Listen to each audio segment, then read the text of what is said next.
79 years, that's the average lifespan of an American citizen. If you're in Japan, it's 83, Canada, 82, 68 in India, and Sierra Leone, 50.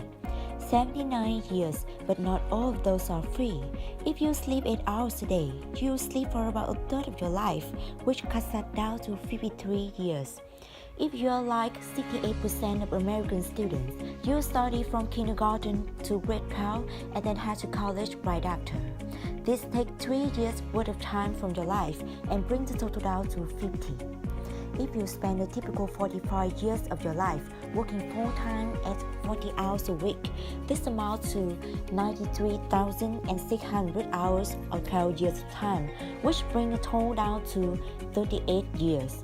If you retire at the current average age of 63, you'll spend about 16 years of your life in retirement, which might be nice, but some statistics show that 68% of people over the age of 65 suffer from some sort of disablement and require long-term care. So that's not exactly the freest time in your life, so that brings the total down to 22 years.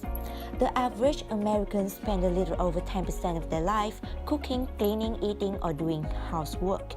This amounts to 8 years of their life and brings the total down to 14 years. The average American will spend a bit over 2.5% of their life taking care of kids or family, which amounts to roughly 2 years and brings the total down to 12 years. I think most people will agree that those activities are fairly standard and usually considered non-negotiables. They're gonna happen in our life. So that means we have 12 years worth of absolutely freedom, right? Well, if you're a typical young adult, you spend about 5 hours a day on your phone, which amounts to 160,625 hours over your lifetime, or roughly 15 years. So there goes all your free time, or maybe you're not like those young adults, you don't even have a phone. But if you're like the average American, you spend about 2.5 hours a day watching television, amounting 57,633 hours over the average life, or 7 years. That would bring your total down to 5 years. This is assuming you only watch 2.5 hours a day and that you start watching at the age of 15.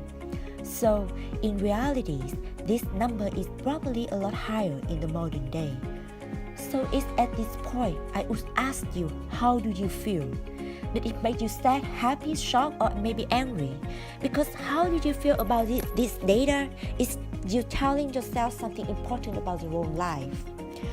What it didn't say is that, yes, we are going to spend 12 years worth of time at work. But what if it's work that we love? If we spend the 8 years of our life involved in cooking, cleaning, and eating, preparing the best food, and maintaining good hygiene, we might be a lot healthier heading into retirement and not require long-term care. So those 16 years may actually be quite free. That time you spend eating, are we mindlessly eating, or are we being present and enjoying the flavors and every bite? When we are taking care of our kids or family, are we thinking about what happened in the past or the future? Are we indulging in the present and making new memories? Are we truly enjoying the time we spend on our phones, or are we mindlessly scrolling through an infinite loop of articles, videos, and information? Do we enjoy watching TV, or is it just something to do when there's nothing to do? The exact precision of the numbers I have presented isn't important. The exact important. What is important is the feeling the information gave you.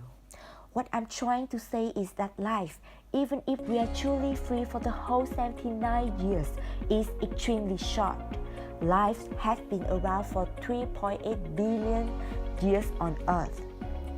You and I are just tiniest of tiny space in existence where either we like it or not, our clocks are constantly draining.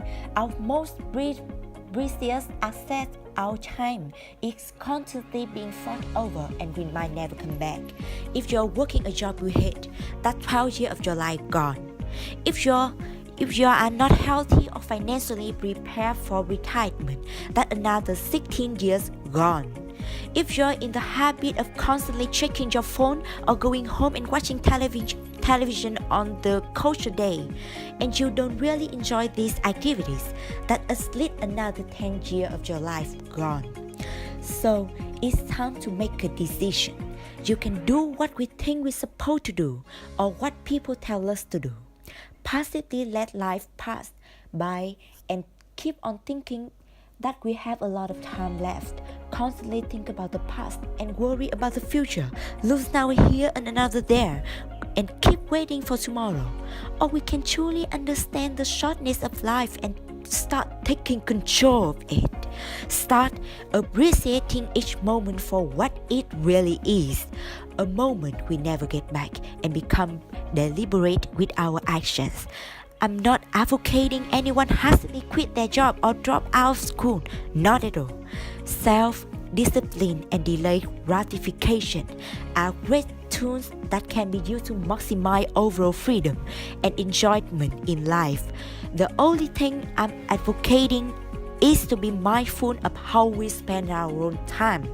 Let's go back to that average value of 12 years of freedom for a second.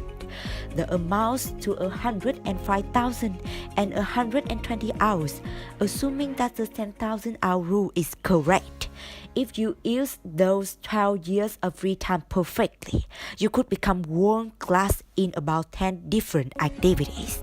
That's crazy. I have never heard that of anyone doing that, and it's probably because humans are not capable of being that efficient. But if you have at least one big dream in life, I hope you're constantly moving your life towards that and don't care about what other people have to say, because you legitimately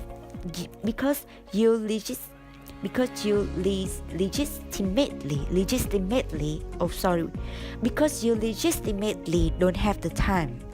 But if you focus on your craft and are mindful of your time, I don't think there's any reason you cannot become world class in at least one thing. Life's too short and you never know when it's gonna end. Thank you for listening me.